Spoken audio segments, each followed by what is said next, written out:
안녕하십니까. 제 9주차 3교시 지난 시간에서 성공적 노화.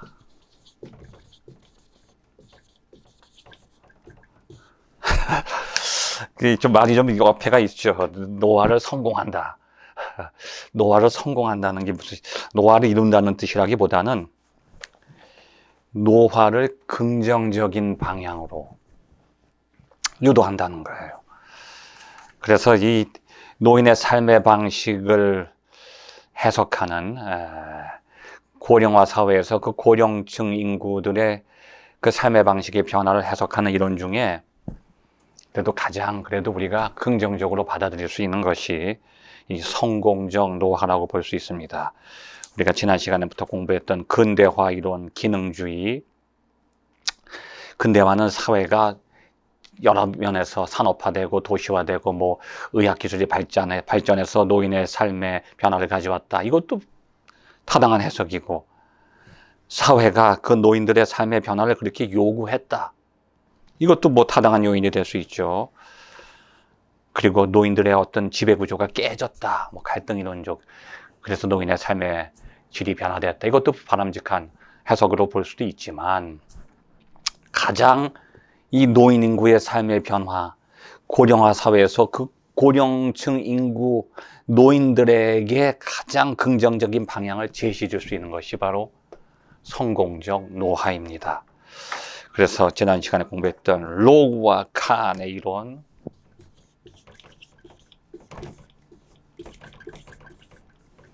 이 사람들은 노화를 세 가지로 구분을 했어요. 자, 질병, 질병과 장애의 회피, 높은 인지와 신체 기능의 유지, 이렇게 세 가지로 구분을 했어요. 여기 보면 여러분 책에 나오죠. 질병과 관련 장애의 회피, 높은 인지와 신체 기능의 유지, 그 다음이 뭐냐? 적극적 참여 활동. 요 세 가지 요인을 통해서 성공적 노화를 유도한 거예요. 성공적 노화를 지향한 거죠. 첫 번째, 여러분 여기 책에 보면 질병과 관련 장애 회피,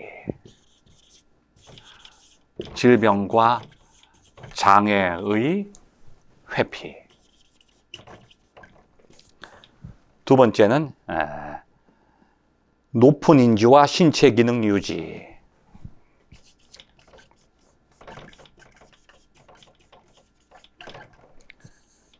세 번째는 뭐냐면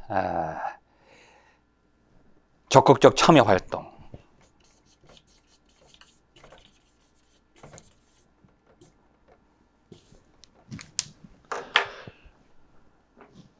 비록 우리가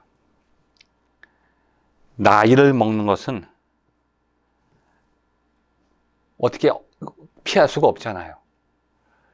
그런데 나이를 먹는 과정 속에서 그 방향성을 젊은 시기와 노인 시기라고 하는 그런 단절 속에서 노화되는 게 아니라 그 젊은 시기가 노화를 통해서 연장되는 길을 제시할 수 있다는 게 이게 바로 성공적 노화예요.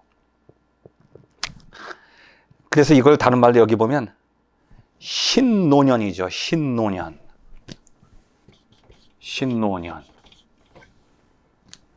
여기 개념이 신노년 개념이라고 얘기를 하는데, 이게 무슨 얘기냐면,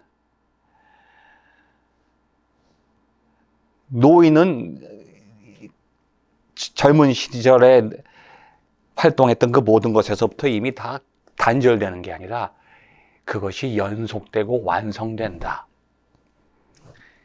노화라고 하는 것을 부정적으로 보는 게 아니라 성숙해지고 완성돼가는 개념으로 우리가 이해할 수 있다는 거죠.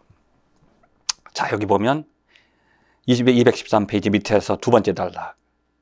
인생의 여명기를 뜻하는 노년은 생산적 활동을 지속하고자 노력하는 새로운 시기로 변화될 수 있다는 거예요.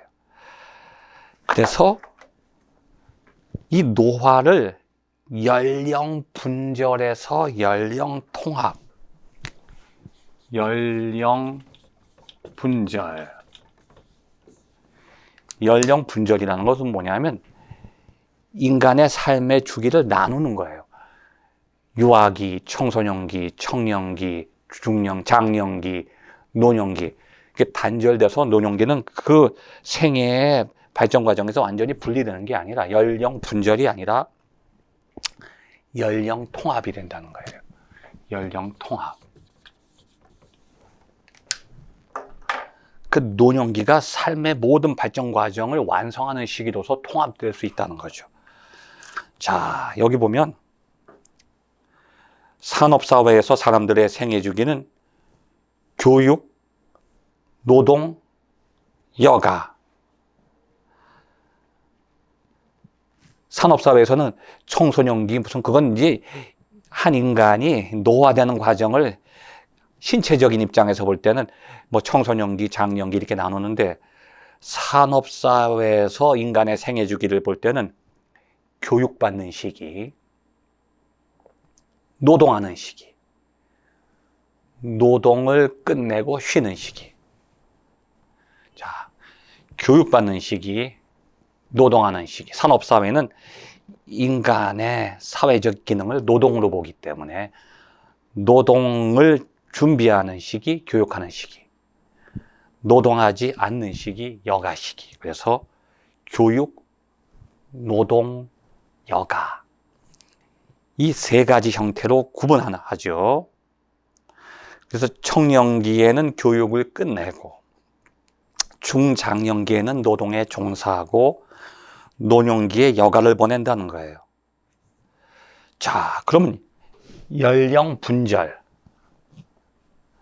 그냥 이 노화를 그냥 운명적인, 부정적인 입장에서 볼 때는 연령 분절이 일어나서 세 주기 중에 노동은 여가의 시기로 들어가는 거예요.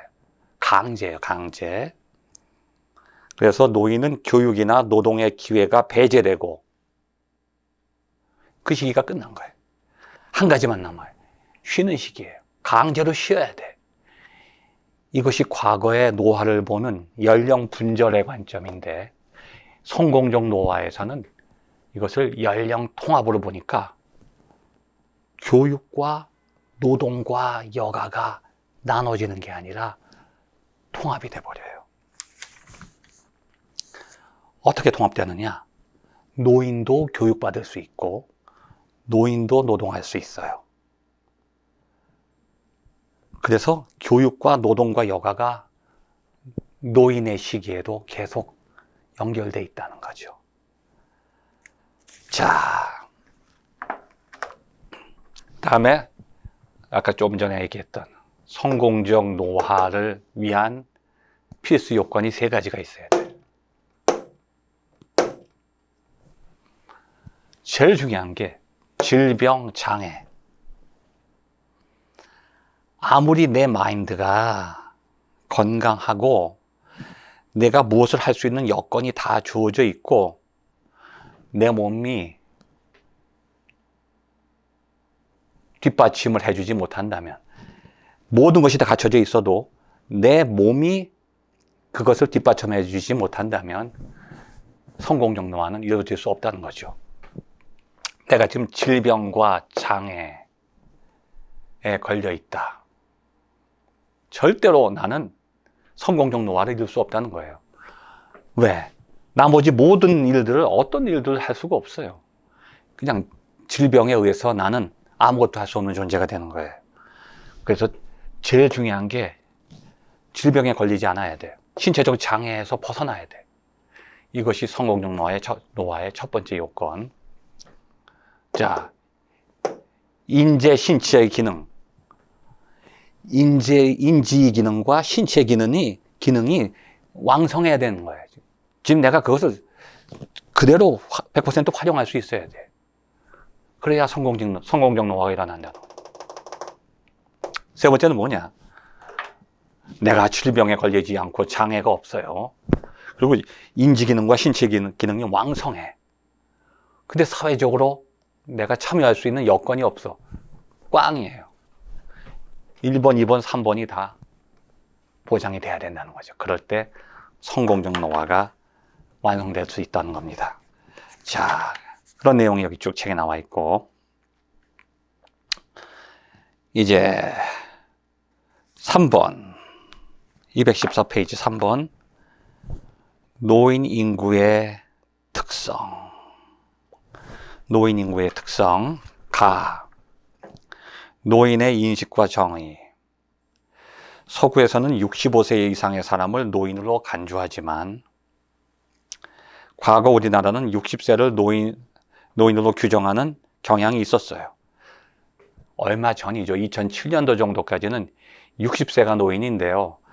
지금 거의 한 10몇 년 사이에 5년이 뒤로 또 올라갔어요. 그래서 지금 국민연금도 60세부터 받다가 지금 이제 65세부터 받는 걸로 바뀌고 있고, 경로도 60세가 아니에요. 65세예요. 그래서 지금 우리 한국도 이제 65세 이상을 노인으로 이제 인정을 하는 거예요. 사회적으로, 제도적으로. 아마 제 생각에는 또 한 2030년 정도 되면 70세부터 경로우대증 받을 수 있고 사회적으로 노인 대우를 받을 수 있는 시대가 아마 10년 안에 올 거라고 저는 생각합니다. 자, 노인의 신체적 특성. 자, 215페이지 중간쯤 보면 사람은 나이가 들면서 신체적 변화가 오는 것은 보편적이에요. 그건 보편적이에요. 그런데 노화 현상이 지난 시간에도 제가 공부했듯이 똑같이 그런 변화가 오지 않아요. 어떤 사람은 60이 돼도 힘이 없는 사람이 있는데 90이 돼도 정정한 사람이 있죠. 자, 그래서 노화라는 것을 1차와 2차로 이 책은 분류하고 있어요. 1차 노화가 있고 2차 노화가 있어요. 자, 그럼 1차 노화는 뭐냐? 신체 세포예요. 지금 내가 가지고 태어난 나의 몸이 내 세포가 노화되는 거예요. 이거는요, 되돌릴 수가 없어요. 내 이미 태어날 때부터 유전자 안에 이미 코드가 입력이 돼 있어서 그건 어떻게 할 수가 없어요. 그런데 2차 노화는 뭐냐면 내가 컨트롤할 수가 있는 거예요. 1차 노화는 막을 수가 없어. 그 세포가 태어나면서부터 누구나 유전적으로 쭉 그 늙어가는 과정은 어쩔 수 없어요. 그러나 2차 노화는 뭐냐? 운동, 스트레스, 영양, 질병, 환경적인 거예요. 내가 가지고 태어난 나의 신체가 노화되는 것을 1차적 노화라고 그러고, 그 신체가 환경적인 요인에 의해서 노화되는 것을 2차적 노화라고 그래요. 이것은 여러분 바꿀 수가 있어요. 저도 태어날 때는 정말 건강하게 태어났는데 2차적 노화, 이것 때문에 제 노화가 지금 상대적으로 다른 사람보다 빨리 진행되는 겁니다. 자, 운동의 결핍, 이게 우리를 노화시키는 거예요. 이것만큼 무서운 게 스트레스. 여러분, 질병에 걸리는 게 외부적인 요인이 아닙니다. 질병이 들어와도 내부적인 요인을 가지고 극복할 수가 있어요. 그런데 질병이 약하게 와도 내부적인 요인이 약하면은 질병에 넘어가는 거예요. 지금 코로나19 시대에 왜 노인층 인구들이 취약하냐? 면역력이 약한 거예요. 바이러스는 똑같아요. 그래서 운동을 하지 않았을 때는 나의 그 질병에 대한 면역력이 약해지고, 더 무서운 게 뭐냐면 스트레스예요. 질병이 밖에서 오는 게 아니라 스트레스 때문에 생기는 거예요. 저절로 암에 걸리는 게 아니라 스트레스가 암을 만들죠. 그 다음에 영양 상태, 그 다음에 이제 질병적인 거죠. 자, 그래서 1차 노화는 이렇게 뭐 나이 들면 흰머리 생기고 탈모되고 주름살, 이건 뭐 누구나 다 가질 수 있는 거죠. 점진적으로 그렇게 나타나는 거예요. 그런데 2차 노화는 나이에 관계가 없어요. 뭐 어린이, 청년층에서도 노화가 나타나는 거예요. 그게 뭐냐? 스트레스예요. 자신의 역량을, 여기 216페이지 보면 자신의 역량을 훨씬 뛰어넘는 스트레스를 받게 되면 현저히 나이를 먹게 돼요. 저도 검은 머리만 있었는데 한 달 사이에 흰머리가 생긴 거예요. 독일에서 지금 30년 전에 공부할 때 스트레스를 받으니까 한 달 만에 머리가 하얗게 되는 거예요. 그래서 스트레스가 1차적인 노화와는 무관하게 자체적으로 노화 과정을 촉진시켜요. 자, 그 다음에 중간쯤 보면 인구 고령화에서 성공적 노화의 관점에서 노인의 신체적 특성은 매우 중요하다. 신체적으로도 굉장히 우리가 질병을 피해야만 한다는 거죠. 그래야만 성공적 노화가 진행될 수 있다는 거죠. 그 다음에 제일 밑에서 둘째 줄 보면 성공적 노화는 평생 학습을 강조한다. 성공적 노화를 위해서는 반드시 그냥 내가 쉬는 시간이 아니라 교육이라고 하는 것을 청년기 때만 받는 게 아니라 청소년기 받는 것으로 끝나는 게 아니라 노인의 시기에도 교육의 필요성을 강조하고 있다고 하는 거죠.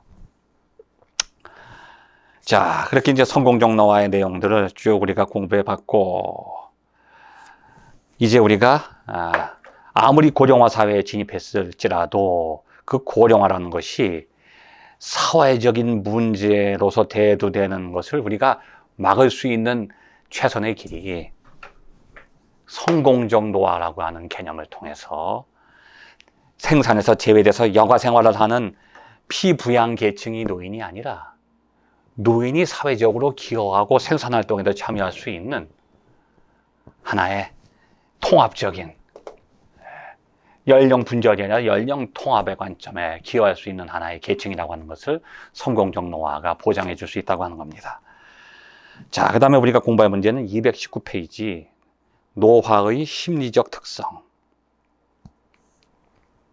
자, 많은 사람들이 얘기하죠. 나이는 지금 70이지만 마음은 방년 18세다, 18살이다. 그런 얘기를 많이 하잖아요. 인간의 몸은 노화되지만요, 인간의 의식은 노화되지 않아요. 오히려 더 깊어지고 심오해지고 더 강해지고 더 열정적이 될 수가 있죠. 이 신체적 노화는 나이에 따라서 계속 진행되지만 심리적 노화, 정신적 노화는요, 나이하고 관계없어요. 20대 청년이 80대의 생각을 가진 사람이 있고 80세 청년, 노인이 20대 청년의 마인드를 가질 수가 있어요. 그래서 노화될수록 마음까지 노화돼서는 안 된다는 거예요. 근데 많은 사람들이 노화의 과정 속에서 신체적인 측면에서 노화될 때 자기 스스로도 거기에 몰입돼서 정신적인 노화를 경험한 사람들이 대부분이라는 거죠. 그래서 노화 과정에 심리적인 영향을 사회적인 면과 신체적인 면에 줄지라도 그것을 극복하는 노력들이 필요하다고 하는 겁니다. 왜냐하면 사회적으로 노화를 인간이 느끼는 것은 자신의 신체를 통해서만 느끼는 게 아니라 사회적 관계를 통해서 느껴요. 어떻게 느끼느냐? 사회적 관계가 단절돼요. 내 스스로 몸이 약해지는 것을 느끼지만 마음은 어떻게 약해지는 걸 느끼냐면 내 몸을 통해서만 느끼는 게 아니라 내가 직장 생활을 하다가 직장에서 퇴사당해요. 직장을 떠나요. 그럼 일을 하다가 일을 하지 못하게 돼요. 그럼 어떻게 되냐면 사회적으로 내가 관계가 끊어졌다는 것을 느껴요. 그 순간 심리적으로 노화를 경험하는 거예요. 그래서 명퇴당한 가장들, 은퇴한 그 노동자, 공직자, 뭐 선생들, 갑자기 누가 은퇴하게 되면 은퇴하다가 갑자기 몸이 확 무너지는 걸 느끼는 사람들이 심리적으로 자기가 느끼는 거예요, 노화를. 사회적 관계가 단절됐을 때 사람들은 심리적인 노화를 경험합니다. 일자리에서 은퇴하죠? 또 어떤 일이 생겨요? 나이 들수록 가까운 친구들, 친척들, 가족들이 떠나가요. 인간적 관계가 단절돼. 사회적 관계가 단절되는, 노동하지 못함을 통해서 사회적 관계가 단절되면 심리적인 노화를 경험하는 거예요. 늙어가는 거예요. 그 다음에 또 가까운 관계, 내가 사랑하고 친하게 지냈던 사람들이 떠나가는 거야. 그럴 때 거기서 또 인간관계의 단절을 경험하면서 심리적인 노화를 또 경험하죠. 사회 참여 활동을 할 수 없고 친인척들과 떨어지고 자기가 사회적 영향력을 줄 수 없다고 생각할 때 심리적 노화를 경험한다고 하는 거예요.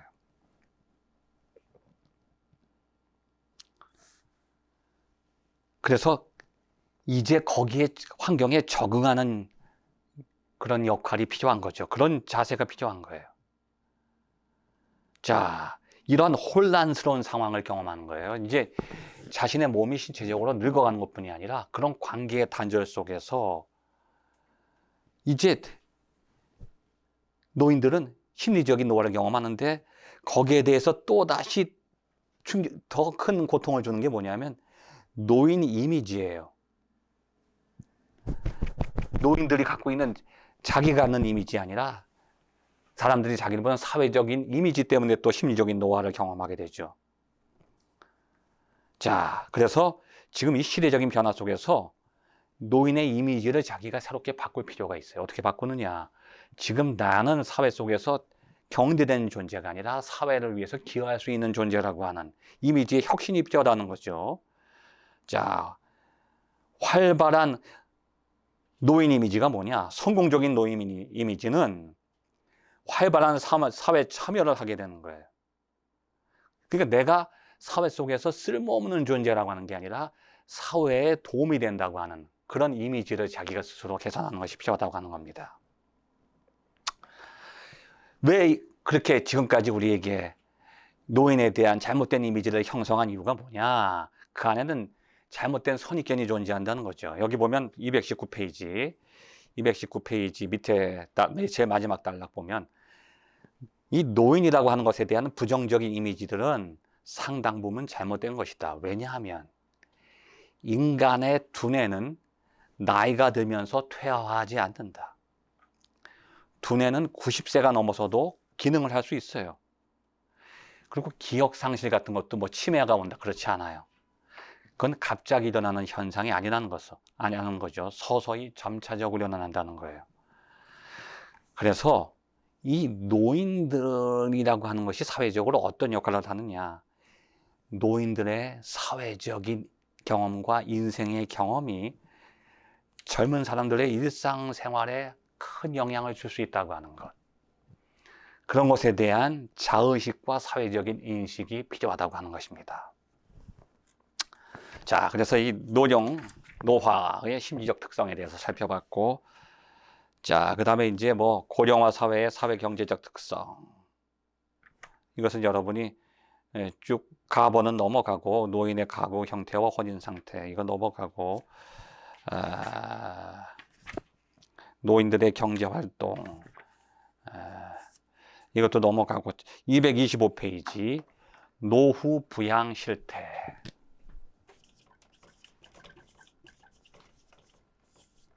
노후 부양. 이것이 이제 그 고령화 사회의 아주 심각한 문제죠. 노후 부양. 제가 아마 첫 시간에도 여러분에게 설명드린 것 같은데, 노인 인구는 증가되는데 노인들을 찾아보기 힘들어요. 왜냐하면 과거에는 대가족 제도 속에서 아랫사람이 윗사람을 부양하는 것이 하나의 그것이 전통이고 사회적 책임이고 개인적인 윤리와 도덕으로 생각했는데 전통적인 가족주의 가치관이 무너졌어요. 그 자녀가 노부모를 모시지 않아요. 지금 이게 노후 부양 실태가 지금 가족 안에서 이루어지는 게 아니라 사회 보장에 맡기고 있는 거죠. 이것이 지금 고령화 사회에 있어서 노인 문제의 아주 중요한 하나의 변수 요인으로 작용하고 있다는 겁니다. 그래서 그것이 무엇을 만들어내느냐? 연령 차별주의와 세대 갈등을 만들어내는 거예요. 예. 노인들을 평가절하하게 만드는 거죠. 결국은 노인들을 학대하게 만드는 거예요. 이러한 사회적인 문제와 범죄들의 출발점이 되는 것이 바로 이 노후 부양 실태의 변화라고 하는 것입니다. 이런 내용을 가지고 우리 이제 고령화 사회에 대한 문제들을 우리가 함께 살펴봤고, 다음 시간에는 가족 문제로 넘어가기로 하겠습니다. 끝까지 경청해 주셔서 감사합니다.